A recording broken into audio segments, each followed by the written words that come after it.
14페이지 제5절 근로자의 정의. 근로자의 정의와 사용자의 정의는 객관식 문제로 나올 내용은 아주 간단합니다. 법 조문 정도만 알아두고 각각 이 노동조합법상의 근로자의 개념, 사용자의 개념과는 약간 차이가 있다 하는 것만 알아둬도 객관식 문제는 다 맞출 수 있습니다. 다만 이 근로자의 정의 부분에서 나오는 사용 종속 관계, 이 개념은 아주 중요한 개념이기 때문에 잘 알아둬야 됩니다. 자, 우리 법에서는 이제 근로자와 사용자의 개념이 나오게 되는데, 근로자라고 하는 것은 한마디로 말하면은 근로기준법에서 보호 대상이 되는 자를 근로자라 하죠. 우리가 쉽게 생각하면 근로자는 직장 다니는 사람, 월급쟁이다 이렇게 하기 쉬운데, 이 보험 모집인이 근로자이냐, 기업체 월급쟁이 이사가 근로자이냐, 이런 것이 이제 바로 이 근로자의 정의와 직접 관계되는 겁니다. 먼저 근로기준법에서는 보호 대상자를 근로자라고 해놓고 근로자의 권리를 침해하는 자를 사용자라고 규정하고 있다는 겁니다. 그럼 우리가 근로자를 우리 법에서는 어떻게 규정해 두고 있냐 하는 겁니다. 2조 1항 1호에 보게 되면 근로자란 직업의 종류와 관계없이 임금을 목적으로 사업이나 사업장에 근로를 제공하는 자를 말한다 됐습니다. 이거 만약에 2차 시험 문제에 나온다 한다면은 이거 가지고 목차를 만들면 되겠죠. 그래서 직업의 종류와 관계없이 임금을 목적으로 사업이나 사업장에서 근로를 제공하는 자, 세 가지 바로 딱 나오죠. 그러니까 평상시에도 여러분들이 근로자에 대해서 복습할 때 차를 타고 지하철을 타고 왔다 갔다 하면서 멍하니 있는 것보다는 책을 꺼내서 볼 수 있으면 한번 훑어보면 되고, 아니면은 뭘 공부했는가 새겨보면 되겠죠. 근로자란, 아니면 법 조문을 놓은 게 들어가지고 귀에 툭 하면서 한번 조문씩 듣고는 근로자는 직업의 종류와 관계없이 직업 불문이구나. 요 안에 어떤 내용이 있는가? 임금을 목적으로 사업 또는 사업장에서 근로를 제공하는 자, 이렇게 두면 된다는 겁니다. 그래서 근로기준법에서 이렇게 근로자의 정의 규정을 내리는 이유는 보호 대상인데, 우리가 노동자라고 하는 것, 노동이라고 하는 것은 일을 하는 것을 말하죠. 그런데 우리 노동을 다시 구분해 보면은 임노동이 있고 임노동이 아닌 것이 있다는 겁니다. 어떤 대가를 바라고 일하는 노동이 있고 대가를 안 바라고 일하는 노동이 있다는 겁니다. 우리 가정주부라든가, 그다음에 뭐 게임, 스포츠를 즐기는 사람, 축구하는 사람들, 우리 일하고 노는 것도 뭡니까? 노는 것도 일이죠. 힘써가지고 움직이는 거죠. 노동이지만 이거는 어떤 대가를 바라는 것이 아니죠. 대가를 바라는 노동을 임노동이랍니다. 그런데 임노동은 우리 변호사들도 일해주고 돈 받고, 학생들도 일해주고 돈 받고, 정치인도 일해주고 돈 받고, 직장인도 일해주고 돈 받는다고 합니다. 그런데 보니까는 일해주고 돈 받는 사람 중에서 이거는 민법에서는 고용계약이 아닌데, 민법에 고용계약에 관한 내용이 있는데 왜 우리 근로기준법에서는 근로자라 해가지고 고용계약에 관한 규정보다 근로기준법을 먼저 적용하는 이야기입니다. 우리 민법은 모든 인간은 평등하다고 하는 것을 전제로 해서 만들어졌는데, 고용된 사람은 모두 다 평등하다고 봤는데 실제로 보니까는 그렇지 않더라 이겁니다. 국가대표 축구 감독이라든가 월급쟁이 CEO들은 대등한 고용주와 대등한 위치에서 계약을 체결하고 일을 하지만은, 월급쟁이들은 형식적으로는 대등하다지만 실질적으로는 뭡니까? 우리가 현대판 노예 계약을 하듯이 불평등한 계약이죠. 바로 이 계약 중에서 평등 계약도 있지만 불평등한 계약이 있더라 이겁니다. 그래서 우리 민법에서는 사적 자치 원칙 해가지고 국가가 당사자 간의 계약 같은 경우 반사회적 범죄 행위만 아니면은 그들을 인정해 주는데, 그는 모든 인간은 평등하기 때문에 국가가 개입하지 않더라도 공정한 계약이 형성된다는 믿음 때문입니다. 그런데 다른 계약은 모르겠는데, 물건을 사고 파는 계약이라든가 이런 건 모르겠는데, 근로자가 되는 계약은 평등하지 않다 그죠. 우리가 집을 사고 팔 때는 파는 사람이 흥준하죠. 그런데 근로자가 직장 구할 때는 면접보면서 월급 얼마입니까? 250만 좀 적었는데 300만 안 되겠습니까? 근데 이 부서 못하는데 이 부서는 안 되겠습니까? 흥미 안 되죠. 월급이 얼마인지도 물어보지도 못하고 그냥 뽑아주기만을 간절히 바라는 수밖에 없죠. 그러다 보니까 불리한 계약이 된다 이겁니다. 그래서 평등한 계약은 민법을 그대로 적용하면 되는데 불평등한 계약은 그렇게 해서는 안 되겠더라 이겁니다. 불평등한 계약은 보니까는 사용 종속 관계에 있더라는 겁니다. 민법의 고용 계약은 그냥 서로가 평등한 유상 상무 계약인데 반해서 이는 한쪽에서는 사용하고 지휘 명령 말은 한쪽에서 지휘 명령을 하고 다른 쪽에서는 이 지휘 명령을 받아서 일을 하더라 이겁니다. 군대처럼. 일반 우리가 국가대표 감독이라든가 대기업 CEO 같은 경우는 고용은 내가 됐지만 업무 처리는 내가 판단하여서 자유롭게 하고 책임의 결과에 대해서만 책임지죠. 근데 일반 직장인들은 출근 시간부터 일하는 방법까지 구체적인 지시를 받으면서 일한다 이겁니다. 이런 와중에 이러한 지휘 명령이 정당하면 괜찮은데 사적인 성추행도 들어가고 우리 군대에서도 군대 생활 힘든 이유가 뭡니까? 고참들이 정당한 지휘 명령만 한다면은 뭐 훈련 열심히 하고 청소 열심히 하고 그러면 되는데 쓸데없이 사적인 일을 시키고 사적인 부당한 행동을 하죠. 그게 힘들다 이겁니다. 바로 이러한 지휘 명령 관계에서 부당한 지휘 명령이 행해지는 것을 규제하고 감독하자 이겁니다. 그래서 일주일에 근로시간 40시간 주를 할 수 있다 하는 것도 바로 주휴를 부여하지 않고 엉뚱한 일을 시킬까 봐 규제하는 것이죠. 그래서 이런 임노동 관계도 보니까는 평등한 임노동도 있지만 불평등한 임노동, 사용 종속 관계에 있는 지휘 명령 하에서 일하는 관계가 있다는 겁니다. 이런 지휘 명령 관계에 있는 지휘 명령 관계 하에서 노무를 제공하는 사람을 근로자로 하고 이 사람들은 특별히 보호하자는 겁니다. 반대로 이런 근로자한테 부당한 지휘 명령을 하는 사람은 지휘 명령자겠죠. 지휘 명령자를 사용자라고 하고 이 사람은 규제를 하자 입니다. 자, 그 말은 이제 우리 법에서는 직업의 종류와 관계없이 했는데 이거는 두 번째, 세 번째 요건이 맞으면은 직업의 종류와 관계없다는 말이죠. 그러니까 이건 뭡니까? 직업의 종류를 불문하고는 확인하는 규정이지 아무런 의미도 없죠. 임금을 목적으로 사업 또는 사업장에서 근무하면은 정규직이든 비정규직이든 초단시간 근로자이든 불법 체류자이든 전부 다 근로자이다 말입니다. 다음에 임금을 목적으로 근로 정하는 자를 말한다. 임금을 목적으로 근로 정하는 자를 말하니까 우리 같은 지휘 명령을 받아서 일을 한다 하더라도 군인들은 어떻습니까? 이런 지휘 명령이 있죠. 군인들은 근로자입니까 아닙니까? 아니다. 왜? 임금을 목적으로 하지 않기 때문에. 그럼 직업 군인은 뭡니까? 근로자죠. 왜? 직업 임금을 목적으로 공부하니까. 자원봉사자라든가 이런 의무부행들은 바로 임금을 목적으로 하지 않기 때문에 근로자가 아니다 이겁니다. 그다음에 사업이나 사업장에서 근로를 제공하는 자. 자, 여기 핵심인데 이 사업이나 사업장에서 근로를 제공하는 자 같은 경우는 이 두 가지 의미가 있습니다. 일단 형식적으로는 우리가 실업자도 노동법상 원칙적으로 근로자입니다. 임금 기타 수입을 목적으로 근로를 제공하는 자이기 때문에. 그런데 우리 근로기준법에서는 실업자는 근로자가 아닙니다. 노동조합에서는 근로자인데 원칙은 근로자이지만 법의 성격에 따라서는 실업자인 근로자는 해당법의 근로자가 아니다 이겁니다. 왜냐하면 근로조건은 뭡니까? 근로계약의 내용이죠. 근로계약이 있다라고 하는 것은 실업자가 아니다 이 말이죠. 현실적으로 사업장에서 일을 하고 있는 사람인데 말이죠. 그래서 실업자도 근로조건이 있다 말 안 되죠. 우리가 사실 또 생겨가지고 최저임금법에서 말하는 근로자는 실업자가 포함되겠습니까 안 되겠습니까? 포함이 안 되겠죠. 실업자의 최저임금이란 말이 없죠.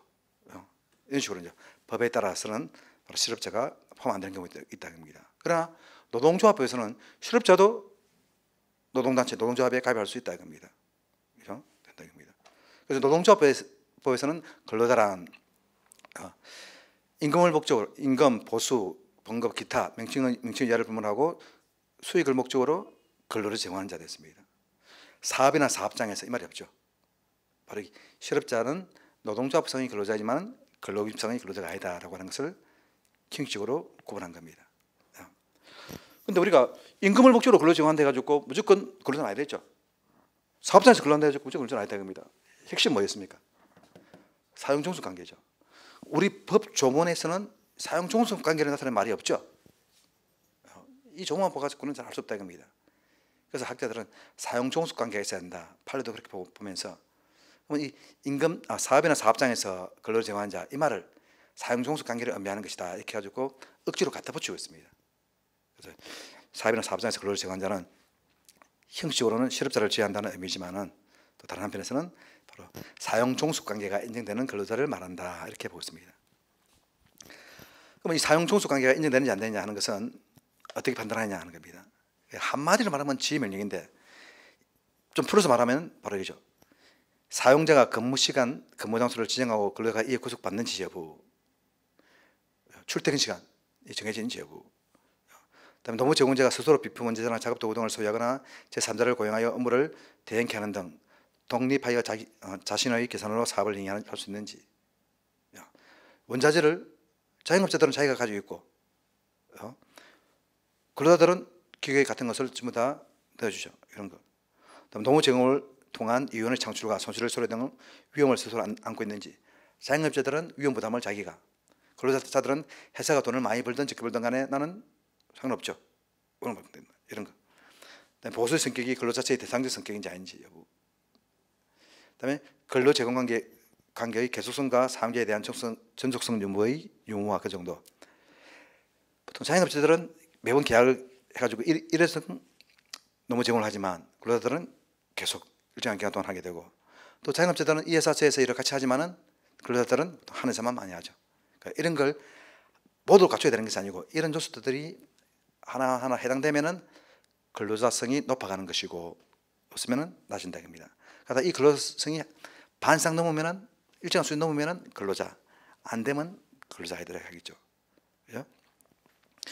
그다음에 이제 밑에 기본급이나 고정급이 정해졌는지 여부, 근로소득세, 원천징수, 그다음 사회보장제도의 적용 여부, 이것도 한때도 이것도 판단 기준이다 이래 봤는데 지금 최근 대부분 저는 합의체 판단에서는 이것은 부차적인 기준에 불과하다 이렇게 보고 있습니다. 왜냐하면 기본급이나 고정급 받는지 안 받는지는 근로자만 기본급을 주는 것이지 사용자가 기본급을 정해두면 근로자성이 있고 아니면 아니다 이거 아니죠. 그리고 각건설을 공제하지 않느냐 이것도 근로자만 각건설을 공제해야 되는 것이지 사용자가 개인 사업자 등록해라 해가지고 각건설 공개 안 하고 네가 5월달에 종합소득신고해라 했다가지고 근로자성이 없어지는 건 아니죠. 그렇죠? 이 판단 자료 자체가 아닌데 한때 대법원에서는 같은 레벨을 봤다 이겁니다. 그럼 그 뒤에 대법원 판사 저는 합의체에서 이걸 변경할 때는 이거는 아니다 이렇게 부정해야 되는데 오늘은 학자들이든 판사들이든 다른 사람을 함부로 비판 안 합니다. 근데 뭐 그냥 비난하는 건 나쁘지만 학문적인 비판은 필요한 것인데 우리는 그게 안 돼 있다 보니까 그냥 이런 것은 사용자가 우월적주의에서 결정하는 것이기 때문에 이런 것만으로 근로자성을 쉽게 벗어나서 안 된다 이렇게 하고 있습니다. 근데 이게 아니고 앞에 것도 뭡니까? 출퇴근 시간도 사용자가 결정하는 거죠. 앞에 것이 없다고 해서 앞에 것도 그죠? 있으면 근로자성 인정되겠지만 없다고 해서 쉽게 근로자성을 벗어나서 안 된다. 왜? 출퇴근 시간 없대가지고 근로자 아니다. 없다고 하더라도 이제는 집에서 일에 매이 가지고 출근과 같은 효과를 가져오느냐 아니냐 그걸 봐야 되는 것이다 한 거죠. 그러니까 앞에 것을 그렇게 판단해야 되는 것이지 앞에 것은 무조건 판단 기준이고 뒤에 것은 참고 사항이다 이렇게 하는 것 자체가 웃기는 겁니다. 하여튼 이런 사항들을 고려해 종합적으로 판단한다. 그리고 이제 구체적인 사례로서 일용 근로자, 불법체로 외국인 근로자, 이3도 근로자이고 변호사로 하더라도 법무법인에서 월급을 받는 근로자는 근로자로 인정되고 전공의라든가 대학교 시간 강사 등도 전부 다 근로자로 인정된다는 겁니다. 근로자로 보장된 사례 나오고 있고 그다음에 구체적인 사례에 따라 판단을 달리한 것 나오겠는데 이렇게 판단이 다르게 놓은 것은 뭡니까? 같은 위탁 수고이라 하더라도 구체적인 검명태에 따라서 달라지게 되겠죠. 대표적으로 꼽히는 캐드에 대해서 우리 판례가 노동조합법상의 근로자로 인정한 사례가 있고 근로기준법상의 근로자로 인정하는 사례가 있습니다. 그러면 이건 어떻게 된 것이냐? 이걸 간혹 가다 보면은 사람들은 캐드는 노동조합상의 근로자이고 근로법상의 근로자가 아니다. 이렇게 이론적으로 이야기를 하는데 잘못된 개념입니다. 특정 회사의 근로법상 캐드는 사용종속 관계가 인정됐고 특정 회사는 사용 종속 관계가 약하기 때문에 인정 안 되는 겁니다. 다만 앞에 인정되는 사례가 노동자 문제였고 인정 안 된 사례가 근로기준법 문제였기 때문에 이렇게 난 것이지 노동자 부상이 근로자이고 근로자는 근로자이다 이렇게 하는 건 아니다 겁니다. 근데 이걸 마치 원칙인 것처럼 해가지고 국회에서는 한때 캐디 같은 경우는 근로기준법을 적용 안 하더라도 노동자법을 적용하는 법을 만들자 그런 것이 계속 상정되어 있습니다. 아주 무식한 법입니다. 물론 그렇게 법을 만든다 해가지고 잘못된 건 아니지만 판례가 의미하는 것은 그런 것은 아니었습니다.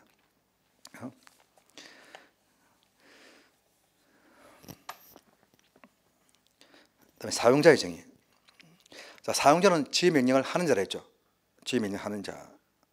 야, 우리가 근로자가 근로계약을 체결하는데 근로계약의 내용은 뭡니까? 근로자는 뭘 제공합니까? 근로를 제공하고 사용자는 임금을 지급하죠. 임금을 지급하고 노무를 제공하는 겁니다. 그런데 이때 이 근로 제공 임금 받는 것은 민법의 고용계약과 똑같습니다. 그런데 우리는 근로계약이라 하는데 근로계약이라 하기 위해서는 뭐가 있어야 된다? 사용종속관계 있어야 되죠. 사용종속관계 하에서 근로 제공하도록 하는 것이 근로계약이다. 보면 됩니다. 제가 이 개념이 아주 중요하죠. 근로자는 근로 제공, 노무 제공하는데 그냥 노무 제공하는 사람이 아니고 어떻게? 사용종속관계 하에서. 사용자는 노무를 수령하고 임금을 지급하는 사람인데 그냥 노무 수령하고 임금 지급하는 사람이 아니고 사용종속관계 하에서 지명하면서 하는 사람. 고용계약과 근로계약의 차이도 뭡니까? 바로 그죠. 둘 다 근로 제공, 물론 고용계약은 노무 제공이 되어 있지만 노무 제공이나 근로 제공이나 같은 말이고 근로기준법에서는 임금, 고용계약에서는 보수라 되어 있지만 임금이나 보수나 같은 말입니다. 그래 본다면 차이점은 숨어있는 이거죠. 고용계약 가운데 사용종속관계 하에서 노무 제공하는 계약을 근로계약이라 한다. 됐습니까?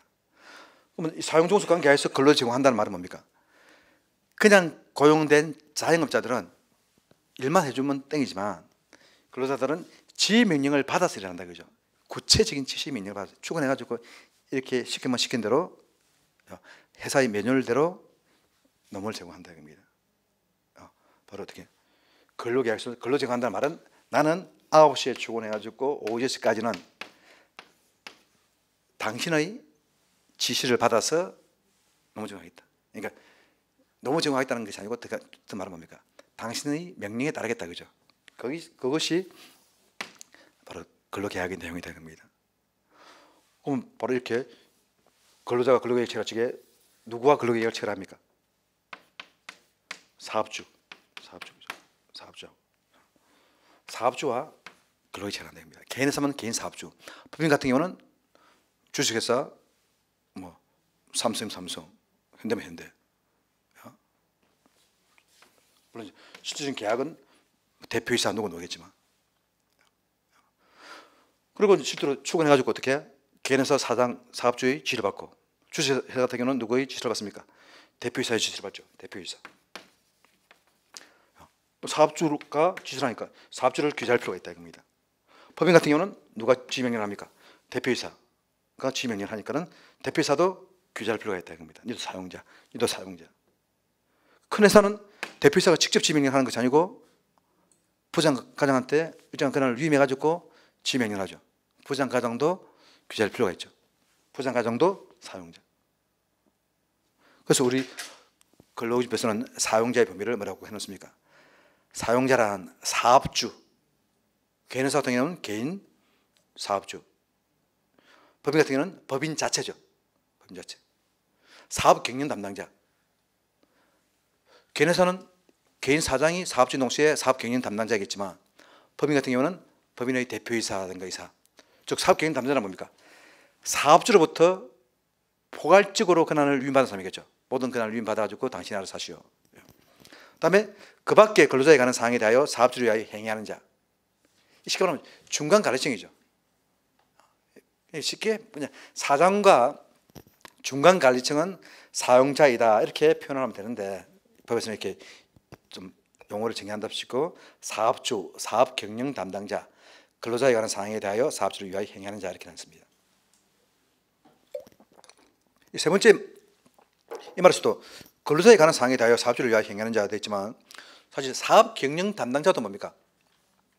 사업주를 위하여 행하는 자죠. 그죠? 근데 바로 이 사업 경영 담당자는 다른 사람의 지휘 명령을 안 받으면서 바로 하는 거고 그 밖에 근로자에 관한 사항에 대하여 사업주를 위하여 행하는 자는 사업 경영 담당자로부터 다시 재위임 받아서 하는 그런 사람이죠. 그러니까 여기서는 말이 없지만 근로자에 관한 사항을 위임받아서 행하겠죠. 그런 사람을 말한다. 그러면 여기서는 이제 우리가 주로 사업 경영 담당자 같은 경우는 대표이사라든가 또는 사장, 부사장 이런 사람 말하겠지만 명칭만 가지고 판단할게요. 명칭은 부사장인데 실질적으로 아무런 권한이 없다. 이럴 경우는 사용자가 아니겠죠. 부장과장 같은 경우도 마찬가지로 명칭은 부장과장이지만 실질 권한이 없다. 이때 권한은 일에 대한 권한이 아니고 뭡니까? 누구에 대한 권한? 밑에 근로자에 대한 권한이 있어야지 사용자가 되겠죠. 그 명칭이 중요한 것이 아니고 실질적인 권한을 가진 사람이 근로자가 된다. 알겠습니까? 그 다음 이 사용자의 세 번째 개념인 중간관리청 같은 경우는 부장과장은 뭡니까? 지휘명령을 받지만 동시에 사장으로부터 지휘명령을 받죠. 하기도 하지만 즉 이러한 사용자 근로자 개념은 다르게 보면 이렇게 볼 수 있습니다. 밑에 부하 직원이 있으면 사용자, 위에 상사가 있으면 근로자 이렇게 볼 수 있습니다. 근데 중간관리청인 부장과장은 뭡니까? 밑에 부하 직원도 있지만 위에 상사도 있다. 밑에 부하 직원을 일 못한다고 폭행할 수도 있지만 부장과장도 일 못한다고 사장으로부터 폭행 나올 수도 있고 성추행 당할 수도 있고 바로 보호 대상자인 동시에 규제 대상자이겠죠. 그래서 바로 이것을 사용자와 근로자 개념의 상대성 또는 중복성이라 합니다. 그러면 상대성, 중복성 이런 것은 뭐 2차 답안지 때는 필요한 것이고 1차 때는 어떻게? 중간관리청은 사용자지만 근로자일 수도 있다. 이걸 다르게 더 주장적으로 말한다면은 사용자는 사용자의 지위에 있는 자는 근로임상의 보호를 받지 못한다. 이렇게 지문이 놓을 수 있죠. 한번 그렇게 놓은 적이 있습니다. 근데 이 지문이 맞는 지문입니까? 틀린 지문입니까? 사용자의 지위에 있으면 근로임상의 보호를 받지 못한다.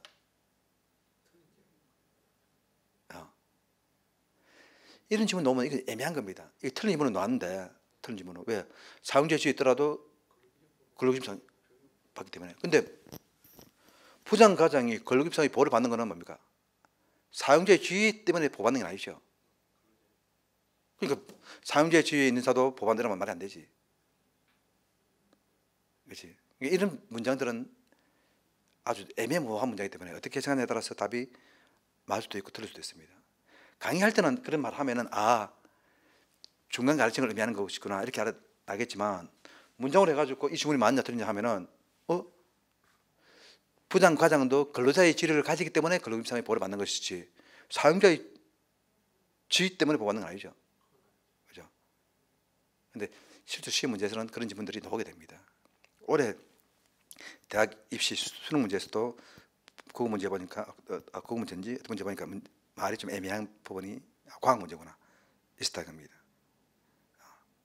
그래서 작년에 정답인지 안 했죠. 근데 그 문제 때문에 소송이 벌어져가지고 이번에 시끌시끌했기 때문에 올해는 아마 영어 문제 같은 경우는 복수 정답 인정될 겁니다. 근데 아마 과학 문제는 좀 인정되기 힘들 거야. 근데 사법시험이나 농사시험에서는 복수 정답 인정한 사례가 거의 없습니다. 아주 옛날에 좀 있었는데 없습니다. 대표적으로 우리 사용자의 개념은 근로기준법과 노동조합보상 사용자의 개념은 용어가 비슷합니다. 거의 같습니다. 그러면 노동조합상의 근로자의 개념과 근로기준상의 사용자의 개념이 근로기준상의 사용자의 개념과 노동조합상의 사용자의 개념이 같으냐 이겁니다.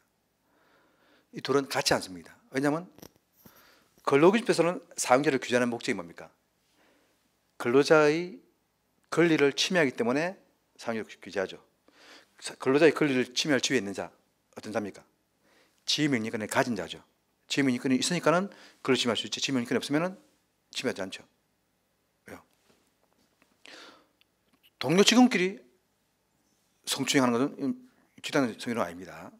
물론 내가 우월적 지위에 있으면은 되지만은 아니다 됩니다. 부하 직원이 부하가 사장 엉덩이 때렸다, 쳤다, 성명했다. 성명이 힘들겠죠.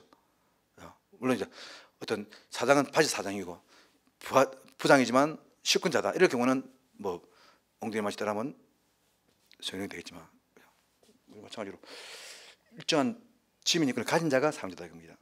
노동조합상의 사용자는 우리 아직 배우진 않았지만 어떻겠습니까? 노동조합법에서는 무엇을 보호하겠습니까? 노동상권이죠. 노동상권. 그러면 노동상권을 가진 자가 근로자이고 노동상권 주체가 근로자이고 반대로 이런 노동상권을 침해할 지위에 있는 자가 규제에 대상이겠죠. 근로자에 대한 지위 인권이 없더라도 노동상권을 침해할 수 있는 지위에 있는 자가 일 수 있죠. 그죠? 바로 같지 않다 이겁니다. 근데 시험 문제 한번 나왔습니다. 노동조합 사용자와 근로자 사용자는 같은 개념이다.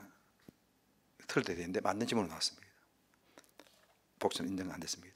그보다 더 틀린 답이 있기 때문에 인정 안 됐지만 그것도 틀린 겁니다.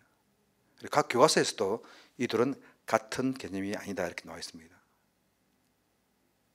그렇기 때문에 어떤 문제가 나올 때 약간 애매할 때는 가장 틀린 답을 찍는 수밖에 없습니다. 그다음에 사용자 개념의 확대 및 축소. 자, 사용자 개념은 우리가 근로기준법에서는 이 세 가지가 사용자 개념이죠. 사업주, 사업 경영 담당자, 근로자에 관한 사항에 대하여 사업주를 위하여 행하는 자. 이 세 가지 개념인데 우리가 근로기준법의 용어상의 사용자는 이 세 가지지만 개념상의 사용자는 뭐였습니까? 근로자의 권리를 침해할 지위에 있는 자. 다른 말로 하게 되면 근로기준법에서 근로자를 보호하기 위해서 의무를 부과한 사람, 뭐 해야 된다는 사람. 근데 근로기준법에서 보게 되면 사용자는 어떻게 해야 된다. 임금을 지급하지 않으면 사용자 처벌한다. 임금을 지급해야 된다. 근데 경우에 따라서는 이 세 가지가 아닌 도급 사업주까지도 책임을 지는 경우가 있다는 겁니다. 재보상에서 이제 원수급인도 사용자로 본다. 고용보험 산재보험에서 원수급인도 사용자로 본다. 이런 내용들이 있다는 겁니다. 그래서 요 근로기준법 2조 2호의 세 가지 말고도 근로기준법에서 의무를 부과한 자가 있다. 이걸 사용자 개념의 확대라고 할 수 있습니다. 우리가 기본적인 근로자의 개념 세 가지는 사용자 개념 세 가지는 뭐였습니까? 근로계약에서 지위민리권을 가진 사업주였고 이 사람으로부터 지위민리권을 위임받은 사람들이 사용자 개념에 포함되는데 도급 사업주라든가 파견 사업주라든가 이 사람들은 뭐야? 이런 권한이 없는 사람들이죠. 그렇지만 바로 규제 대상으로 하는 경우가 있다는 겁니다. 말이고. 그다음에 사용자 개념의 축소. 이건 뭐냐면 근로기준법에서는 사용자는 근로관계가 종료된 경우에는 14일 이내에 모든 금품을 청산해야 된다.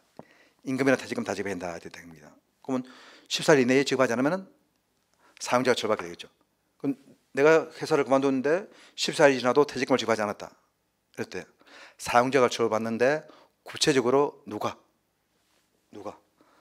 사업주가 처벌받습니까? 사업 경영 담당자가 처벌받습니까? 아니면 격리 부장이 처벌받습니까?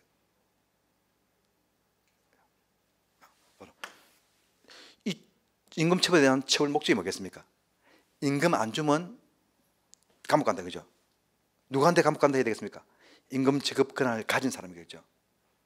그러면 회사에서 임금 지급 권한을 가진 사람이 누굽니까? 개인 회사 같은 경우는 개인 사업주고 법인 같은 경우는 사업 경영 담당자가 되겠죠. 부장 과정은 저희는 뭡니까? 사장이 오케이 하면 지급하는 거죠. 그리고 근로기준법 36조에서 14일 이내에 임금 퇴직금을 지급하라 할 때의 사용자는 사업주와 사업 경영 담당자만을 말한다. 폭행 금지, 차별 대우 금지 이 같은 경우는 뭡니까? 사용자 세 가지 다 포함되겠지만 임금 같은 경우는 주로 사업주와 사업 경영 담당자를 말한다. 그리고 회사가 망했을 경우는 사용자의 총재산에 대하여 회사 남은 재산, 사용자 총재산에 대하여 다른 채권보다 근로자의 임금 채권을 우선하여 지급한다. 이때 사용자의 총재산은 사업주의 총재산을 말한다 입니다. 법인 같은 경우는 법인 자체, 개인 같은 경우는 개인 사업주만 말하고 사업 기능 담당자는 포함되지 않는다. 그래서 조문에 따라서 사업주만을 의미하거나 사업주와 사업 경영 담당자만을 의미하는 경우도 있다. 주로 임금과 관계되는 것이죠. 이렇게 이제 근로기준법에서 사용자에 대한 용어 정의를 해두는 이유는 법 위반 사실이 있을 경우에 누구가 책임을 지느냐, 누가 벌칙이 적용되느냐 이거죠.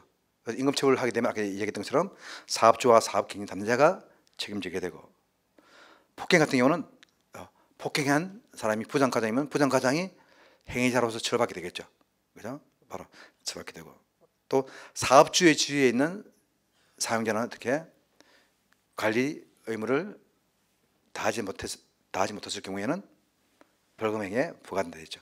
바로 이제 벌칙이 적용되는 사항이 포함된다는 겁니다. 이런 같은 경우도 근로자에 관한 개념 같은 경우는 뭐 시험 문제가 나온다 하더라도 적을 내용이 별로 없죠. 2차 시험 문제에서 우리 1차지만 이 같은 경우는 오히려 1차 문제보다는 2차 문제. 1차 문제는 간단합니다. 아까 얘기했던 것처럼 근로기준법상의 근로자와 노동자법상의 근로자가 같지 않다는 거. 사용자는 이 세 가지 개념이 있는데 명칭과 관계없이 실질적인 권한을 가지느냐 안 가지냐 이걸 가지고 판단한다. 이 정도만 하면 됩니다. 2차 문제에서는 근로자에 대한 개념에서는 사용 종속 관계, 종속 노동 관계의 판단 기준 이 부분이 핵심이 되게 되겠죠. 이거는 이제 판례 보고 좀 애워둘 수밖에 없습니다. 이제 때는. 그다음에 오히려 시험에 일반적인 문제가 나온 다음에 하면은 사용자의 개념에 대해서 설명하라. 그러면 사업주, 사업경영 담당자, 근로자에 관한 사항이다. 사업주를 위하여 행위하는 자. 이 세 가지는 법 조문 보면은 목차가 생각나겠죠. 이거 딱 적고. 그다음에는 기본적으로 어떻게 해? 사용자 개념의 상대성. 근로자인 부장과장은 근로자인 동시에 사용자이다. 그죠? 그다음에 사용자가 확대되는 경우, 축소되는 경우 설명지고. 그다음에 여기까지만 해도 충분하겠지만 오히려 숨은 핵심은 벌칙입니다. 근로자라고 하는 것을 정의되는 이유가 누가 책임지느냐 하는 거니까 누가 어떤 책임지느냐까지 포함되어야지 완벽한 답안지가 되게 되겠죠. 그러니까 2차에 대한 감을 잡는 학생들은 1차 공부하면서 이런 문제 같은 경우는 딱 머릿속에 목차만 정리해두고는 넘어가 버립니다. 그럼 2차 때 이런 문제가 불쑥 나온다 하더라도 기본 이상을 다 적게 되는 거죠. 그다음에 이제 노동 헌장적 규정. 자, 여기서부터는 뭐 법 조문 정도만 쫙 알아둬도 관계 없습니다. 알겠습니까? 여기서 주로 이제 시험에 나오는 것은 1조부터 4조까지는 진짜 법 조문만, 그것도 뭐 별로 틀리게 나오진 않습니다. 이거 틀리게 낼 것도 별로 없고 그냥 인용돼서 나오는 정도밖에 없고, 그다음에 6조의 균등 처우는 가끔 나오고, 그다음에 10조의 공공행사 이는 아주 가끔 나오고 이런 정도입니다. 그러면 나머지는 이제 이런 법 조문이 있다는 정도만 가볍게 알아두면 되겠죠. 자, 1조부터 4조까지를 노동 헌장적 규정, 또 경우에 따라서는 뭐 10조까지를 노동 헌장적 규정이라고도 하기도 합니다. 그래서 뭐 이 뭐 어디까지가 노동 헌장적 규정인지 약간 알 필요 없고 그 중요한 건 아니고, 1조부터 4조까지는 근로기준법의 원리라든가 그런 법의 목적, 이념 그런 것이 적혀 있다 이렇게 보면 됩니다. 1조에서는 목적이 적혀 있죠. 이 법은 헌법에 따라 우리 헌법 32조 3항이었죠. 근로조건은 인간의 존엄성을 보장하도록 법률로 정한다 되죠. 몇 조 이것도 중요하지 않습니다. 그냥 헌법에 근거 규정이 있다 없다 알겠습니까? 그런 정도. 근로조건의 기준을 정함으로써 근로자의 기본적 생활을 보장, 향상시키며 균형 있는 국민 경제 발전을 꾀하는 것을 목표로 한다. 특별하게 신경 쓸 거 없죠. 근로조건 기준을 정하고 근로자의 기본적 생활, 다르게 말하면은 근로자의 인간다운 생활, 근로자의 생존권을 확보하는 그런 내용이죠. 좀 특이한 것이 균형 있는 국민 경제의 발전을 꾀한다. 그죠? 우리 균형 있는 뭐 국토 경제를 한다면 영호남, 수도권, 지방 이 구분 없이 됐는데 이는 국민 경제라고 하는 거 보니까는 아마 부자나 가난한 사람이나 다 같이 발전하는 이런 걸 말하죠. 그러니까 노동법 의미하고는 관계없는 것처럼 보이지만 각 노동관계법에 이런 내용들이 많이 포함되어 있습니다. 지금 노동법은 근로자 보호만을 위한 법이 아니고 근로자 보호를 통한 모든 국민이 균형 있게 해나가자는 것 아닙니다. 그래서 이런 내용도 있다는 정도만 알아두면 됩니다. 나머지 밑에 설명들은 뭐 별로 중요한 건 아닙니다.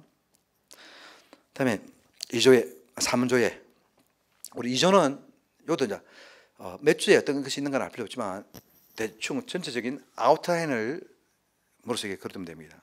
근로기준법 같은 경우 우리 농업부에서는 나머지 10개 법률들은 조문을 굳이 읽을 필요는 없지만 근로기준법 조문은 손에 들고 자주 봐야 됩니다. 알겠습니까? 왜냐하면 2차 시험 때 주로 이때까지 나온 문제는 전부 다 근로기준법 문제입니다. 농업 1은 2는 노동조합법 문제고, 근로기준법 조문과 노동조합법 조문은 1차 때도 시험에 자주 나오고 2차 때 대비해서도 2차 때 법전을 주지만은 그때 법 조문을 파악해서는 안 되고 2차 전에 1차 시험 칠 때는 법 조문을 다 파고 있으면 1차 치는데도 큰 도움 되고 그걸 바탕으로 해가지고 2차 치는 데는 더 큰 도움이 됩니다. 그렇게 공부해야 됩니다.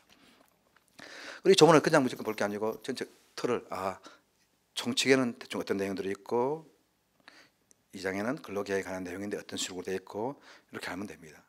대충 순서를. 그럼 나중에 시험장에서 2차 때 법전 찾기도 빨라지고 평소 때도 버스나 지하철 안에서 대세김할 수도 있는 겁니다. 2조는 바로 법의 정의규정, 우리 아까 근로자 사용자 배웠죠. 나머지 근로계약, 소정 근로시간, 임금, 잡다한 내용들이 평균임금 쭉 나오게 됩니다. 그 부분들은 각각 근로계약 배울 적에 근로계약의 정의규정, 임금 배울 적에 임금의 정의규정, 근로시간 배울 적에 소정 근로시간 정의규정 이렇게 표현하게 됩니다. 그리고 이제 바로 3조에는 근로조건의 기준, 여기 뭐 근로조건의 기준이 3조에 있는지 근로조건의 결정이 4조에 있는지 이거 순서는 바뀌어도 관계없습니다. 아마 이 앞에 3, 4, 5조까지가 이런 내용이 있다 보면 됩니다. 자, 3조는 근로기준법의 성격을 밝히고 있다 이렇게 볼 수 있습니다. 자, 근로조건은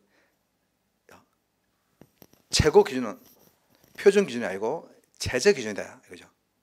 국가에 따라서는 표준 근로기준법 이렇게 되어 있는 경우도 있습니다. 그걸 표준으로 해가지고 해라고 하는 것이고 우리는 표준이 아니고 뭡니까? 최저. 요거보다 밑에 가는 것은 안 된다 말이죠. 그다음에 근로관계당사는 이 기준을 이유로 근로조건을 낮출 수 없다. 자, 이 부분 조심해야 됩니다. 어떠한 이유가 있더라도 근로조건을 낮출 수 없다. 그렇게 놓으면 틀리죠. 작년에 우리 회사 월급이 200만 원인데 요새 사정이 어렵다고, 회사 사정이 어렵다고 올해부터 190만 원을 준다더라. 이거 법 위반 아닙니까? 왜 근로조건 낮추냐? 아니다 이겁니다. 이 법을 이유로 우리 회사는 이때까지 연차휴가를 20일 줬는데 사장이 올해 와가지고 나는 몰랐는데 근로기준법 보니까는 연차휴가가 15일이더라 이겁니다. 우리 법대로 하자. 안 된다 이겁니다. 10일인 것은 법대로 해가지고 15일로 올 수 있지만 20일인 것은 15일로 못 옮긴다 이겁니다. 20일이 너무 많다가지고 15일로 줄일 것이면 어떻게 된다? 따로 근로자의 동의를 받아야 된다 이겁니다. 이 기준을 이유로 근로조건을 낮출 수 없다. 말만 하면 됩니다. 그다음에 4조의 근로조건은 근로자와 사용자가 동등한 지위에서 자유회사에 따라 결정해야 한다. 요 규정이 강의 규정이냐 임의 규정이냐 이런 내용들이 학설이 있는데 이건 강의 규정이 아니고 그냥 임의 규정, 법의 목표라고 보면 됩니다. 근로계약은 동등한 관계에서 결정된 게 아니죠. 그렇게 되기를 바란다 그죠. 그렇지만 너무 심하게 불평등한 계약이 체결됐을 경우는 근로기준법 내용대로 올리겠다는 겁니다. 그죠?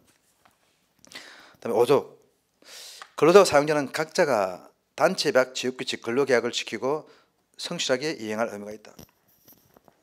여기서 우리가 근로계약을 쉽게 이해되는데 지역규칙을 근로자가 준수해야 된다고 하는 것은 좀 약간 좀 웃기기도 하죠. 물론 이제 지역규칙 작성 변경 때 근로자의 의견 청취라든가 동의 지탁이 있으니까는 이건 약간 이해되더라도 단체 협약은 우리 노동법 2를 배울 때 보면은 단체 협약상의 권리 의무자는 노동조합과 사용자입니다.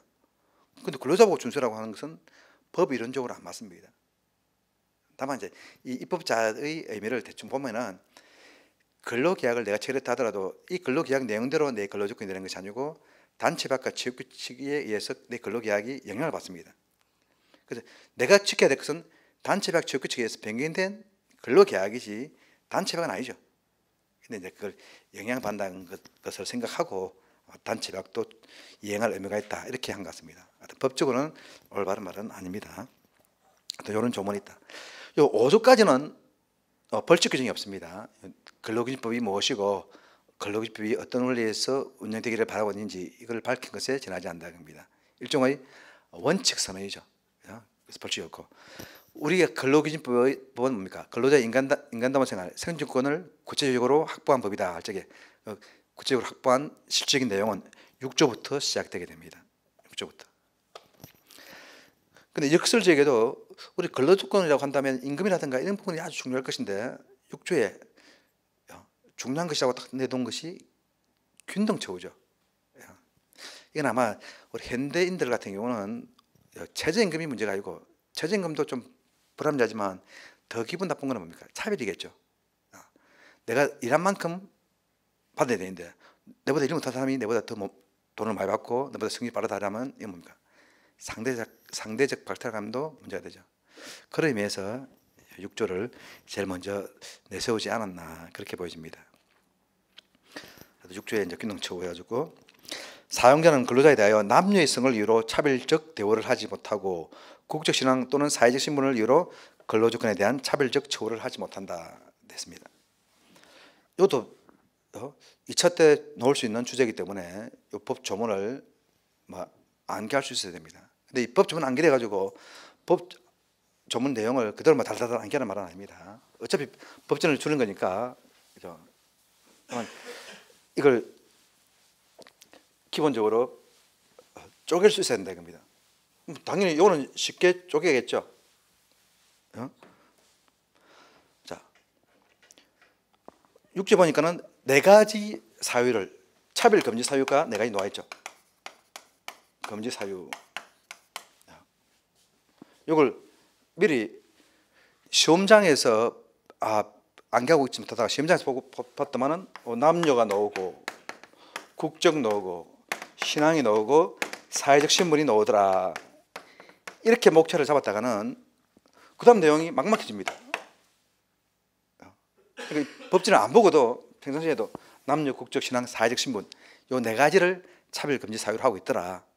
머릿속에 항상 넣어두고 차 타고 왔다 갔다 하면서 잠시 쉬면서 한 번씩 국적과 관계되는 거, 또 뭐 신문 같은 거 보면서 신문 기사 나왔는데 이거 근로기준법 상의 국적과 문제 되는 것이구나, 이렇게 생각해놔야지 2차 시험장에서 답을 적을 수 있다는 겁니다. 그리고 극단적으로 1차 시험 문제에서는 법전을 안 보죠. 그래가지고 다음 중 근로기준법 6조에서 명시적으로 금지하고 있는 차별 금지 사유가 아닌 것은 연령, 이렇게 넣을 수 있죠. 그러면 이걸 제대로 안 가지 않았다가는 순간적으로 당할 수 있다는 겁니다. 남녀, 국적, 신앙, 사회적 신분을 이유로 차별하지 못한다라고 되어 있다. 뭐 남녀가 뭐고 국적이 뭐고 신앙이 뭐고 사회적 신분이 뭔지 이건 뭐 대충 보면 됩니다. 책을 보면 되고.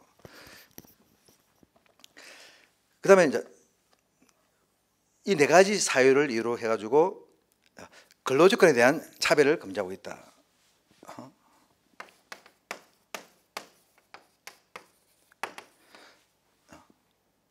즉 우리 헌법에도 평등 조항이 있지만 헌법은 모든 국민은 법 앞에 평등하다 됐습니다.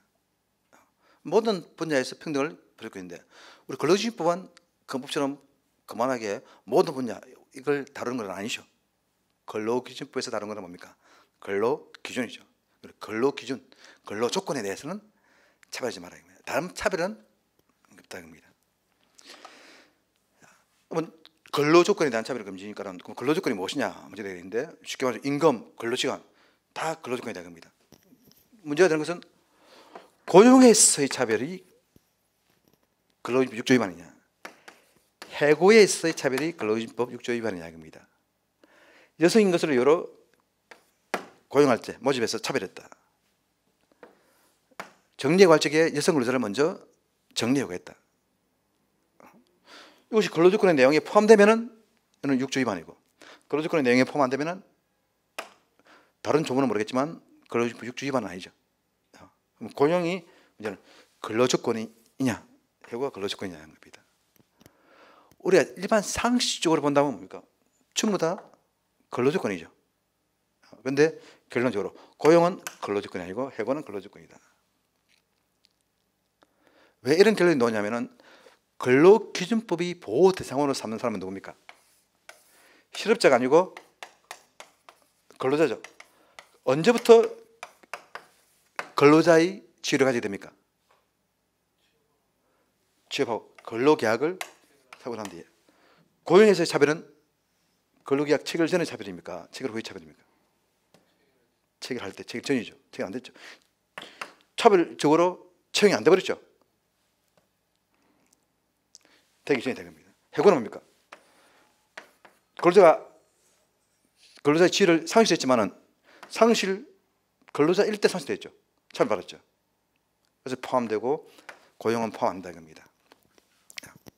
그래서 넓은 의미에서는 당연하게 이런 고용도 근로조건에 포함되는데 우리가 근로기준법 6조에서 말하는 좁은 의미의 근로조건에는 고용이 포함되지 않는다. 다만 이제 이런 문제 때문에 우리나라에서는 특히 남녀 고용 차별이 심각하다 이겁니다. 그래서 이걸 보완하기 위해서 남녀 고용 평등 및 일가정 양립 지원에 관한 법률 조정해가지고 남녀 고용 평등법에서는 남녀 간의 고용에서의 차별까지 금지하고 있습니다. 오늘 이제 같이 연결시켜서 문제가 나올 수도 있습니다. 즉 고용에서의 차별은 근로기준법 6조 위반은 아니지만 남녀 성별을 위반한 고용에서 차별은 근로기준법 6조 위반은 아니지만 남녀 고용 평등법 위반이다. 그러나 나머지 국적, 신앙, 사회적 신분을 이유로 고용에서 차별하는 것은 근로기준법 위반도 아니고 남녀 고용 평등법 위반도 아니다. 알겠습니까? 다음에 6조에서는 차별을 금지하고 있지만 모든 차별을 금지하는 것이 아니고 합리적인 사유가 없는 차별만 금지하고 있다는 겁니다. 합리적 사유로 인정되는 것이 제도적 차별, 즉 회사에서 관행적으로 또 지역규칙에서 정해져 있는, 즉 논리적이고 합리적인 사유가 있고 그것이 제도화됐을 때, 즉 학력에 따라서 임금을 처벌한다, 나이에 따라서 임금을 차등한다, 합리적이라고 볼 수 있다는 겁니다. 그러나 올해는 나이, 내년에는 학력, 이렇게 둘중단체하게 되면 근로자가 대비를 못하죠. 이렇게 한다는 겁니다. 그래서 학력에 의해서 임금을 구분하든 입사 시기에 따라서 구분하든 그렇게 정해진 것은 되지만 그것이 제도와 즉 단체별 지역규칙에 정해져 있거나 관행화되어 있어야 한다는 것. 역차별은 자, 이때까지 발생한 차별을 해소하기 위해서 차별받은 사람을 우대하는 것. 우리 5급 공무원법을 적에 여성 수험생들을 일정 비율까지 뽑아주죠. 이런 거. 이때까지 여성들이 차별받았기 때문에 우선적으로 정해주는 거. 이걸 뭐 이 결과적으로 뭡니까? 남자 학생들은 역으로 차별받죠. 이걸 역차별한다 겁니다. 그러나 이거는 현존하는 차별을 해소하기 위한 것이기 때문에 합리적인 차별을 본다. 그다음에 모성보호. 왜 여성은 생리휴가가 있는데 출산휴가가 있는데 남자는 없냐? 왜 여성은 야간근로 휴일 근로가 금지되는데 남자는 금지 안 되느냐? 바로 여성이 가진 출산 능력, 모성을 보호하기 위한 거기 때문에 차별이다. 그다음에 경량사업체, 종교단체라든가 또는 정당에서 일정한 성향을 가진 사람을 뽑는 것은 사회 목적상 필요하기 때문에 그것도 정당한 합리적인 차별로 볼 수 있다고 하는 겁니다. 이런 것 정도. 다음에 제9절 정근대적 노동 관행의 철폐. 7조에서는 강제 근로의 금지. 사용자는 폭행, 협박, 강금. 이 폭행, 협박, 강금은 당연히 형법상의 범죄죠. 이런 범죄 수단을 통해서 근로자의 자유의사에 어긋나는 근로를 강요하지 못한다. 근데 우리 법에서는 더 나아가지고 이러한 폭행, 협박, 강금 말고도 형법상 범죄는 아니지만 그 밖에 정신상 또는 신상의 자유를 부당하게 구속하는 수단으로서 근로자의 자유의사에 어긋나는 근로를 강요하지 못한다. 이렇게 됐습니다. 즉 우리 기숙사에 근로자를 같이 합숙시키면서 밤에 직장을 떠나지 못하도록 신발을 치운다든가 5인 1개조로 서로 감시를 한다든가, 요새는 뭐 그런 경우 없지만 그런 것들이 바로 강제 근로에 해당될 수 있습니다. 요새는 이제 문제되고 있는 것이 해외 연수를 보내주고 난 뒤에 연수 갔다 오고 난 뒤에 5년간 근무해야 된다. 5년 근무하지 않으면 연수 경비와 연수 기간 동안 지급한 임금을 반납해야 된다 하는 것이 바로 강제 근로에 해당되느냐 하는 것이 문제되고 있습니다. 우리 판례는 뒤에 나중에 위약약정 금지에 세부적으로 나오게 되는데 여기서는 간단하게 얘기해가지고 경비 자체를 반환하도록 하는 것은 강제 근로로 볼 수 없다. 그렇게 보고 있습니다. 그 다음에 이것도 뭐 이따 이제 법조문 말고는 시험에 나오지 않습니다만은 우리 한 가지 더 주목해야 될 것은 자, 강제 근로에 해당되려고 하면은 실제로 노동이 행해져야 되느냐 아니면 노동이 행해지지 않더라도 사용자가 강요하면은 법이 위반 이야기입니다. 즉 휴일날 출근 의무가 없는데 휴일날 다 출근해라 했다입니다. 그리고 근로자들이 출근 안 하려고 했더만은 출근하지 않으면은 전부 다 해고하겠다라고 했다 겁니다. 그래서 휴일날 출근해서 일을 하면은 뭡니까? 강제 근로에 해당되죠. 근데 근로자들이 출근하지 않았다 겁니다. 그래서 월요일이 돼가지고 사용자가 근로자를 해고했다. 이건 당연히 부당해고가 되는데 그럼 이것도 부당해고는 떠나가지고 강제 근로에 해당되는가 하는 겁니다. 어떻겠습니까? 일부 교과서에서는 노동에 착수해야지 또 예비 단계까지 들어가야지 강제 노동에 해당하는데 그건 잘못된 겁니다. 그는 강제 노동을 시키지 못한다 이렇게 됐을 경우는 그렇게 해석할 수 있지만 우리 법에서는 뭡니까? 강요하지 못한다 되어 있죠. 강제 노동에 실은 했냐 안 했냐 문제가 아니고 사용자가 그렇게 강요하는 것 자체가 법 위반이다 이렇게 봐야 됩니다. 그러니까 이건 법 제목만 보면은 강제 근로를 금지하는 것처럼 보이지만 그런 강제 근로뿐만 아니라 어떻게 강요하는 것까지도 금지한다라고 하는 겁니다. 8조 폭행의 금지. 사용자는 사고의 발생이나 그밖에 어떤 이유로도 근로자에게 폭행을 하지 못한다. 이것도 뭐 틀리게 낼 만한 내용이 없죠. 정당한 이유가 있으면 적당한 폭행은 허용된다. 뭐 당연히 틀린 걸 알 수 있겠죠. 그러니까 7조라든가 8조 이런 부분에서 별로 헷갈릴 내용은 없습니다. 다음에 9조. 누구든지 법률에 따르지 아니하고는 영리로 다른 사람의 취업에 개입하거나 중간인으로서 이익을 취득하지 못한다. 자, 우리 다른 규정에서는 전부 다 사용자는 데 있는데 여기서는 뭡니까? 누구든지죠. 근로기준법은 사용자를 주로 규제하지만 사용자가 아닌 일반 제3자도 규제하는 경우가 있고 또 주로 사용자가 의무자지만 근로자가 의무자인 경우도 있었죠. 출석 보고 의무.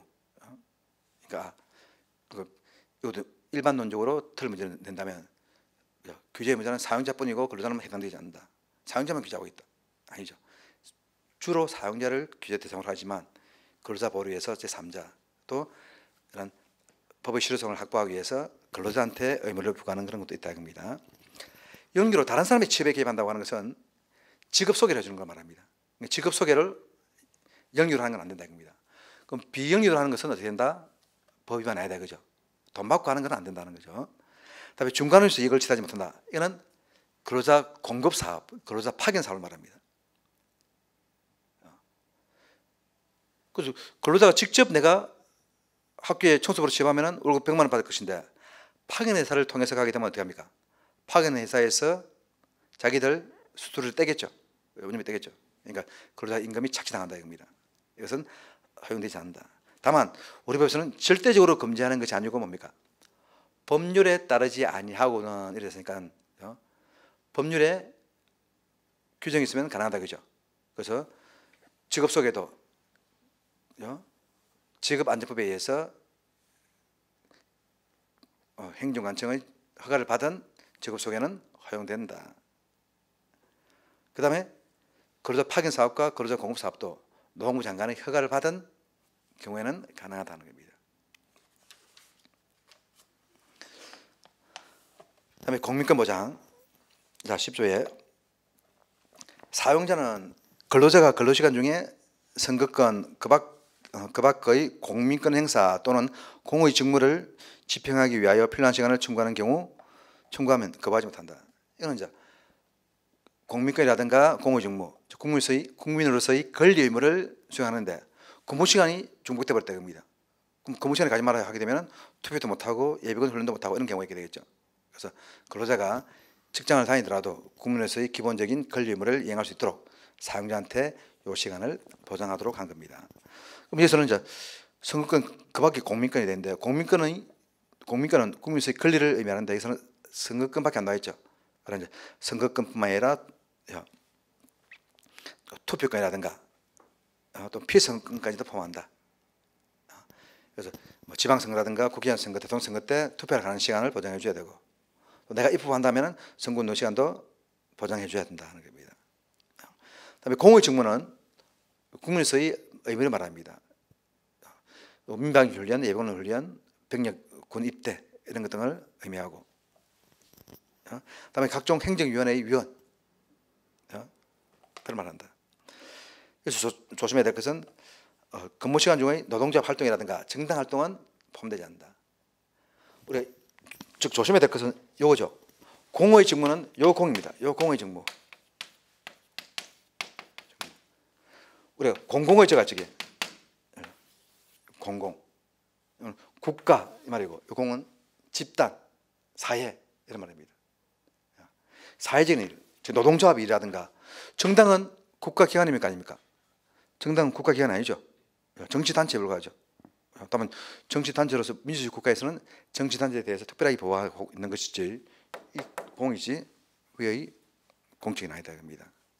그래서 그런 부분들은 공직무가 아니다. 그다음에 이제 법원에 소송 제기하는 것, 이거 뭡니까? 소송 제기는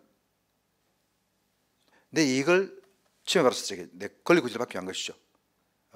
공직무가 아니다 겁니다. 먼저 투표권이 또는 선거권이 공민권 행사니까 내 피선거권이 침해당했다, 내 투표권이 침해당했다, 이런 선거 관련 소송은 그렇죠? 공민권 행사의 연장으로서 또 포함되겠죠. 일반 소송은 포함되지 않는다. 그 다음에 이제 단서조항에 보게 되면, 다만 그 권리 행사나 공의 직무를 수행하는 데 지장이 없으면 청구한 시간을 변경할 수 있다. 즉 예비군 훈련 같은 경우 오늘 말고 내일 가면 안 되겠냐, 오늘 바쁘니까 내일 가라, 투표 오늘 말고 오후에 가면 안 되겠느냐, 왜 예비군 훈련을 오늘 가느냐, 휴일날 가라, 요새 휴일 대체할 수 있으니까. 그건 안 됩니다. 휴일날 가는 거는 뭡니까? 내가 마음대로 휴일날 바꿔 가는 거고, 나는 하루 일하기 싫다 이겁니다. 나는 근무 시간에 가겠다. 휴일날 예비군 훈련이 나왔는데 날짜 바꿔 가는 것은, 이거는 회사에서 허용 안 할 수도 있겠습니다만은 휴일날 가라 하는 건 안 되고, 투표도 왜 근무 시간에 가느냐, 투표가 아침 7시부터 하니까 출근 전에 하고 온나, 이것도 안 된다 이겁니다. 다만 이제 이러한 공민권 행사 공의 직무에 관해서 사용자가 임금을 지급해야 되느냐 말아야 되느냐 하는 것이 문제되게 되는데, 자, 우리 법에 뭐라고 되어 있습니까? 아무런 말이 없죠. 자, 기본적으로 아무런 말이 없으면 사용자 임금 지급해야 됩니까 안 해야 됩니까? 안 되죠. 사용자가 근로자한테 임금을 지급하는 것은 뭐에 대해서 임금을 지급합니까? 근로시간. 다르게 말하면 근로시간이죠. 근로시간. 휴일은 근로시간 아니죠. 휴일도 사용자가, 휴가일도 사용자가 임금을 지급할 필요가 없다 이겁니다. 왜? 근로시간 아니니까. 그렇지만 주 휴일 규정과 휴가 규정에서는 법에 뭐라 됐습니까? 유급 휴일, 유급 휴가를 줘야 된다 되죠. 원래는 안 줘야 되는데 유급이라 됐기 때문에 준다 이겁니다. 즉 유급이라는 말이 있으면 주지만 유급이라는 말이 없으면 근로시간 이외의 시간에 대해서는 사용자가 임금을 지급할 의무가 없다 했습니까? 그렇지만 근로기준상에서는 규정이 없지만 지역규칙에서 예비군 훈련에 대해서 임금을 지급한다 이래 됐으면 그 지역규칙에 따라서 사용자가 지급해야 되겠죠. 그리고 다른 법률에서 임금을 지급하도록 됐으면 지급해야 되겠죠. 근데 우리나라의 예비군 훈련법이라든가 민방위 훈련 기본법, 그다음에 각종 선거법에 보게 되면 투표한 시간, 그다음에 예비군 훈련에 참가한 시간, 민방위 훈련에 참가한 시간에 대해서는 근로자한테 불리한 처우를 해서는 아니 된다라고 되어 있고, 그 부분에 대해서 우리 판례가 기본적인 임금은 지급해야 된다고 되어 있습니다. 그래서 원칙으로 임금을 지급할 필요가 없지만 법률이라든가 단체별 지역규칙에 특별한 규정이 있으면은 사용자가 거기에 따라서 임금을 지급해야 된다. 맞습니까? 예, 오늘 여기까지 진도가 나가는데, 자, 우리 OX 문제와 객관식 문제는 각자가 다 풀어봐야 됩니다.